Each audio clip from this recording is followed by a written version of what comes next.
Well, yes. Here we go again. Seems to be the catchphrase, isn't it? Here we go again. Did we talk about a catchphrase yesterday? Was it the day before yesterday? I have no idea. All blurs into one. That's a problem at middle age. I think it's just an ongoing treadmill of life. So, I had a birthday. So we did a birthday thing. I think we mentioned that previously. We went to a VR, virtual reality kind of gaming place. It was quite interesting. Lots of people just with goggles on, just standing up, waving their arms around. And no one could see what you're doing either, so it's quite good. So you just go and sit on the sofa and watch some kids wafting their arms around, really. That was good. And then, just had half a day off yesterday to do birthday things. Just that's it. Run out of holiday. It's just life, isn't it? Life just really sucks. I was thinking this yesterday as we were talking to people. Human beings are just awful things. Everything just lets you down, or just you let people down, and it's all just a bit rubbish, really. I don't really understand how things were so rubbish, but they really are. Or maybe I'm wrong. I'm probably completely wrong. Do you know? I could be completely wrong. It's just, I'm down. I think I'm down on everything. I'm down on a lot of things. I'm always down on stuff, aren't I? Because hey, that's depression for you. But I'm kind of stuck in this weird world of doing the school run and doing what I'm told. So yeah. Two of the kids are downstairs gaming. One's gone to bed, and she's gone to a girls' night out.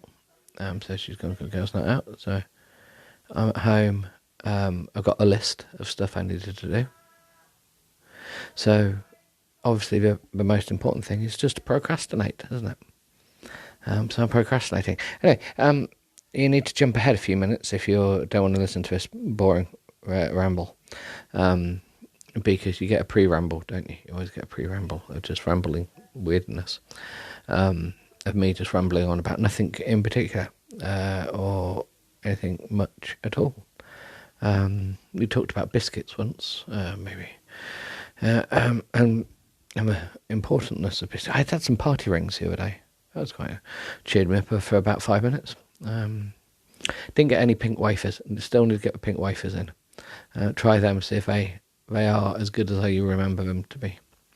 But yeah. Anyway, so it's that. Still got a croaky voice. Not ideal. Not really had any feedback on the well, someone fed back. Well, one person has actually listened to my podcast. Actually, I think 3 or 4 people have actually listened to my podcast. One of me,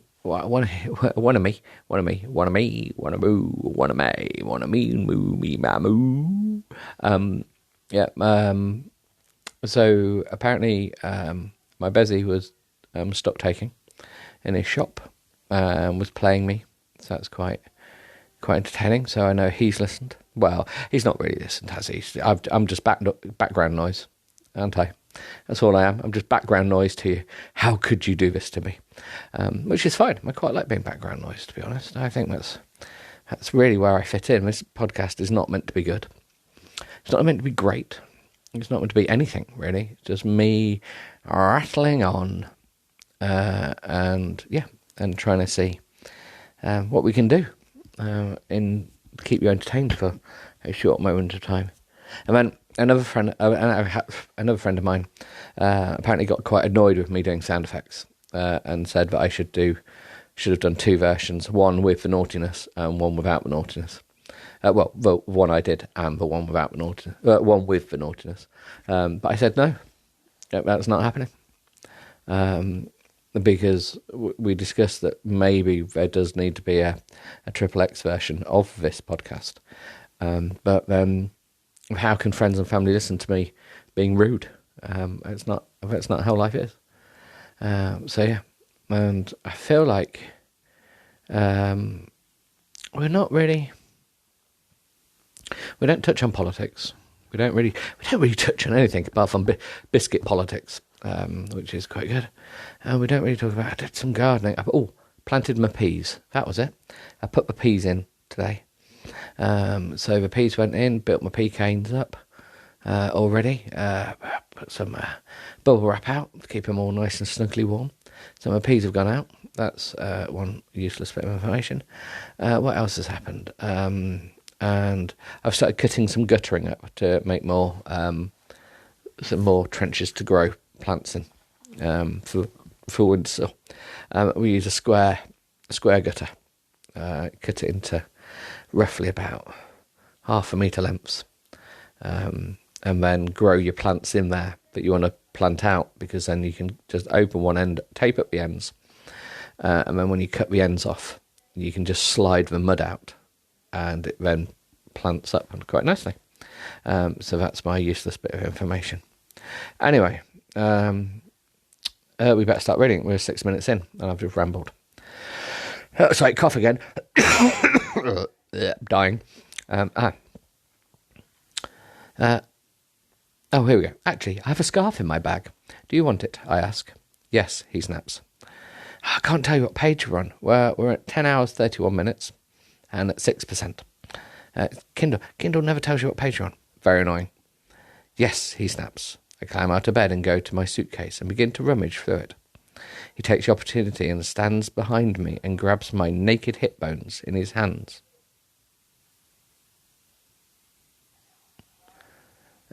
We just presume she's naked. And pumps me with his hips. I stand and turn to face him. I'm not even joking now. Stay another night. He traces his fingers down my face and cups my jaw in his hand as our eyes locked. I can't. My phone's just locked. I can't, he whispers. His eyes searching mine with something unspoken. Well, of course, it's eyes. Eyes don't speak. Unless there's an amazing ventriloquist that makes that eyes speak. Has anyone done that in ventriloquism? Which is quite difficult for me to say. But one word that I can probably say, but not pronounce correctly. Does he have someone at home? Is that why he hasn't asked for my number? Uneasiness fills me. I'm not made for this one-night stand crap. Okay, is someone having a crap on a one-night stand? Are we still talking about nightstands? I don't know. Is the hotel room just badly made? Is the nightstand just badly made? I turn my bag back on him and dig out the scarf and hand it over. It's cream and cashmere, and it's initialed. It's cream and cashmere. That's a lovely combination. I have no idea what even that's about. It's cream and cashmere. I presume cream the colour and cashmere the material. EF. No, initialed. I think it's just gone bold EF. My mother's tennis group gave it to me as a gift when I finished college. I did love it, but oh well. Hold on. What's her name then? I can't even remember her name. Oh, right, it doesn't matter. It's not like Trevor. I remember Trevor's name. Can't remember anyone else's. He frowns as he looks down at the embroidered letters. I take it from him and wrap it around his neck to cover the huge purple bruise. I smirk as I look at it. I didn't even know how I gave a hickey. I must have really been in the moment. Yeah. No, you could have just really punched him in the neck, or like whacked him one. But I do that really horrible dad thing when I see people with hickeys. I go, "Oh, you don't fed your boyfriend enough," or "Oh, you're not feeding her," like that. Is he a vampire? Or that's a really nasty bruise. Did you hurt yourself, or is your boyfriend an idiot? What does the F stand for? Yes. Fuck bunny. Oh, ruined it. I smile to cover my disappointment. I don't want him to know but his last comment upset me. He chuckles and grabs me roughly into his arms and walks me back towards the bed. What an apt description that is. He takes my legs and wraps it around his waist, and we share one last lingering kiss.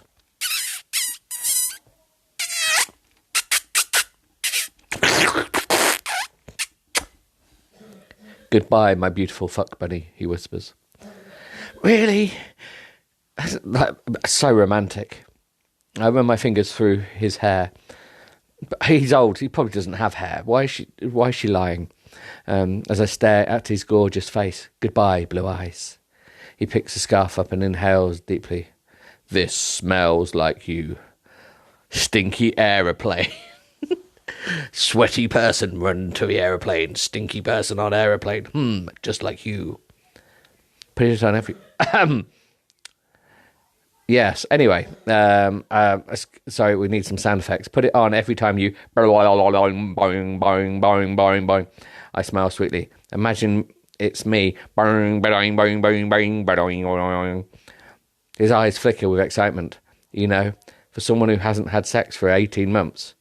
You're a manic. I giggle. I'll go back to my drought now. It's safe there, and I can walk unassisted. His face falls off. Oh no, it doesn't fall off. That's it'd be amazing if he did.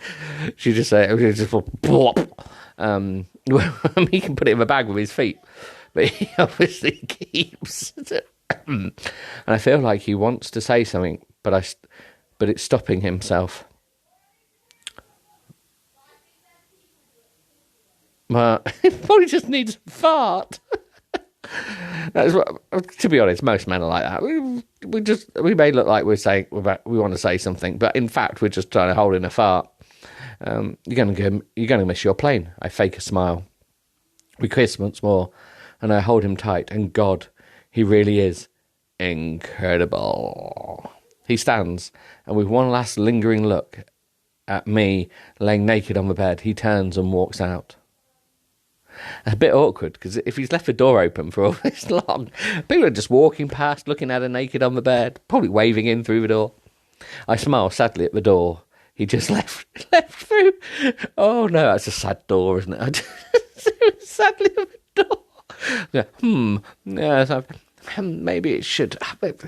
Hold on, it's a hotel room, so she's probably smiling sadly at the door with the evacuation picture on the back of the door, telling you where to run if there's a fire or anything. Yeah, sure, you can have my number, I whisper into the silence. But he didn't want it. He's gone. And it just goes 12 months later. We are jumping through time. This writer doesn't want to hang around, does she? Oh, yeah. Is it a she? I think it was a she. Yeah, it doesn't want to hang around. Just bang it out. Just get that book out. Just like 12 months later. Can't be bothering to write about the year that's gone past. How did her interview go? Did she get the other plane? We don't care. We're not going to be told because it's not important to the story. We're just going to skip ahead 12 months later. But I want to know. She was meant to be doing stuff. We don't know if she did it. I exhale and put my hand over my heart as I stand on the curbside and look up at the glass skyscraper in front of me. My phone rings. And the name Mom lights up the screen. Mom. Mom. Yep. Hello, Mum. I smile. I get a vision of my beautiful mother. She has a perfect blonde bob and flawless skin. She's using a camera filter, and she's always immaculately dressed.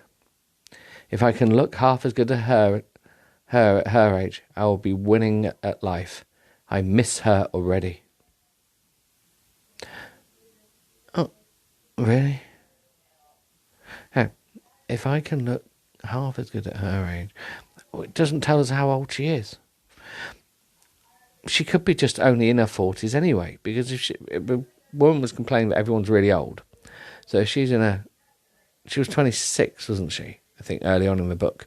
So that's probably 2 episodes ago we talked about this. So she's 26, and let's say her mum wasn't a slut.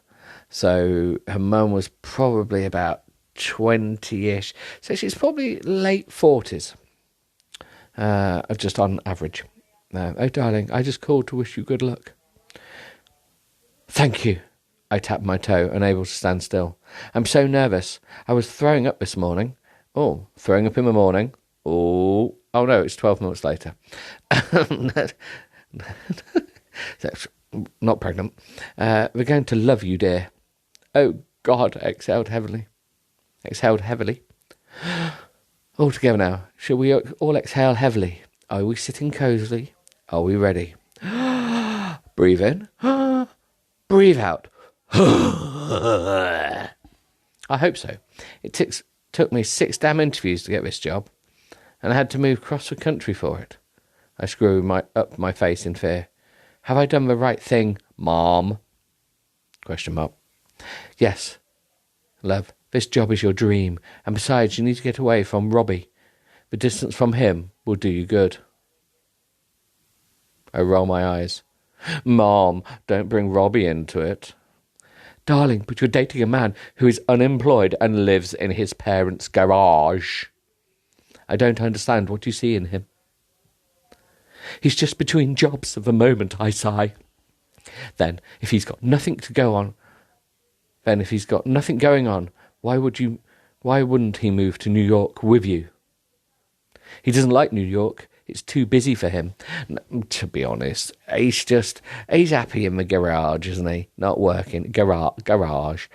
That's a word I can't really pronounce properly. I'm sorry, everyone.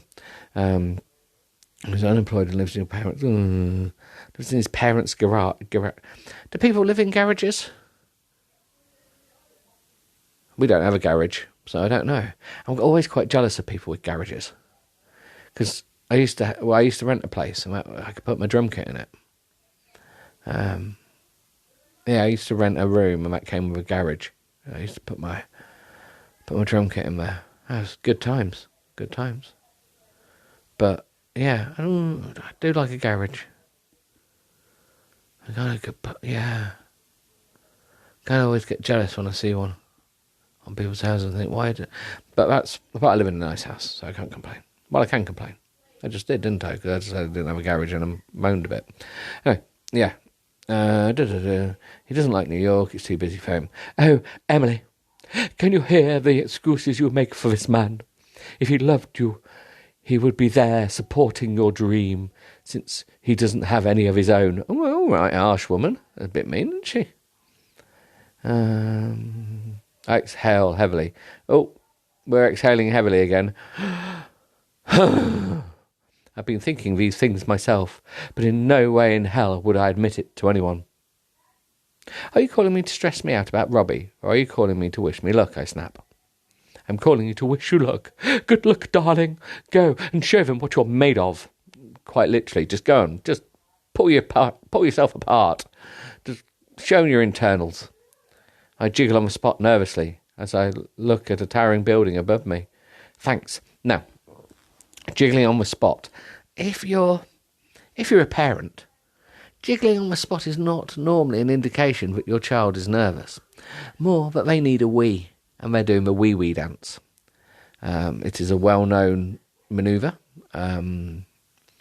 Not the same as the rain dance. It's kind of a rain dance, I suppose. But it's the I need a wee, but I'm still doing what I'm doing because I'm mostly into what I'm doing, but I don't want to but I do need a wee, and I do need to go to a wee, but I can probably just keep jiggling for a little bit longer to try and put the pain off. That's what it is, isn't it? We've all seen it. Well, yeah, we've all probably been there. I'll call for you tonight for a full debrief. Okay, I smile. I'm going to go in. Go get 'em, Tiger. She hangs up. Go get 'em, Tiger. I stare up at the building and at the fancy gold letters over the large double front door. Stare up at the building at the fancy gold letters over a large double front door. So it's got a double front door. It's a massive building and it's got some gold fancy letters. Oh, very good. Miles Media. Okay, so let's quickly zoom back. What was this guy called? Because obviously, because he's called Miles, and it's called Miles High Club. He did all the comedy jokes, didn't he? About being called Miles. We missed the Miles High Club joke, but we kind of had to because it was shit. I'm actually going back far too far now. I can't remember. His name's Miles anyway, isn't it? Right, I've got to go forward again. Miles, I exhale and drop my shoulders. Right, you can do this. This is the opportunity of all opportunities. Miles Media, Miles Media, which is difficult for me to say, is the biggest oh God, conglomerate, conglomerate media empire in the United States, and one of the largest in the world, with over 2,000 staff based in New York alone. Why do we need that level of information? Do we actually give a shit about how many people work there in New York alone? It's a book. We don't care. We just know it's a massive company. That's all we need to say. Conglomerate. Why are we using conglomerate media empire? That's just ridiculous. It makes us... We don't care. It's a book. Anyway. My fascination with journalism started in the 8th grade when I witnessed a car accident on my way home from school one day. Yeah, I often think, car crash. I might make some notes, write this one up for the old paper. No.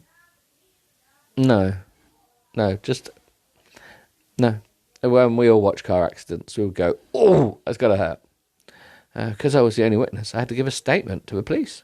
And then when it turned out that the car was stolen as in nicked, not the type of cake. It's a biscuit talk. It's made me think of cake. That was a bit of stolen. The local paper came and interviewed me. Ooh. I felt like a rock star that day, and the shine never dulled. Well, sorry, love. But, yeah. So, anyway, the backstory is just awful, isn't it? I've been to college to study journalism and done internships with the best companies in the United States. But it was Miles Media that I had my heart set on. Their stories are cut above the rest. No other media company would do. I've applied for every position that has come up for 3 years and only recently got a call back. And even then, I went to 6 interviews before I was offered the job. And God, just don't let me screw this up. I take out my security card and put my lanyard round my neck, and I glance down at my phone. That's interesting. I do like a lanyard. Everyone loves a lanyard. It's for roadie and everyone, isn't it, about lanyards. It's not about wearing a lanyard to get into with security cards and getting into buildings. No, you wear a lanyard because you like the idea of the fact that you want to get into concerts. That's what it's all about. You just like a lanyard for concerts. No missed calls. Robbie didn't even call me to wish me luck. Ugh, man. Right, Robbie has just been thrown upon us. For the last year, she's done some stuff, and she met a guy called Robbie, who's a loser, as we've been informed already within the first 2 pages, and then so Robbie's just been thrown in there. We don't know Robbie. We don't know his backstory. He could be a manic depressive living in that garage. We just don't know. She could have been mean to him, but I feel sorry for Robbie already. Ugh, men. Look, it's so sexist. It's like, she needs to meet Trevor. I make my way to reception. The security guard at the front desk accepts my identification, and I'm given a code to work the elevator. Oh, she's going to work in the elevator.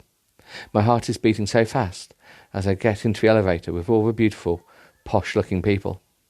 They're beautiful people. and I push the button for the 14th floor. Oh, it's going to be one of those ones where they don't have a 13th floor, isn't it? I glance over at myself in the mirrored doors. Oh, here we go. We're going to get an information on what she's wearing. I'm wearing a black pencil skirt that hangs to my mid-calf. Sheer black stockings with patent leather high heels and a cream long-sleeved silk blouse. Well, that's that's not stereotypical at all of this type of material, is it? If you could think of every standard PA or secretary thought from any slightly kinky movie in any way, that's what they wear. I wanted to look professional and elegant, and from the movie The Secretary. I'm not sure if I pulled it off, but here's hoping. I pull my hand through my thick, dark ponytail as the elevator flies higher and higher. Thick, dark. She, do you reckon it did an IQ test on this ponytail? I always remember. So when I was at college, this episode's getting quite long, isn't it? We're at 26 minutes. Sorry, guys. Let's have this story about college. And then because we talk about ponytails. So I had a lecturer who had a ponytail. The head of department walked up to him and lifted up the ponytail, looked underneath it and went, "I thought so." And we all went, "Huh?" And he went, "Well, you know what you find under ponytails?" And then just wandered off. And obviously, you find an arsehole. That's nice. As the elevator flies higher and higher, I take a side glance at the others in the elevator. The men are all in expensive suits, and the women are ultra professional and wearing full faces of makeup. Okay, I believe there may be some women listening to my podcast, but some men too. This whole full face of makeup, when people say full face, I always kind of think that maybe they've got half a face of makeup. It does that, like Two-Face in Batman, where just like half of their face has got makeup on, half of their face doesn't. And which half is it?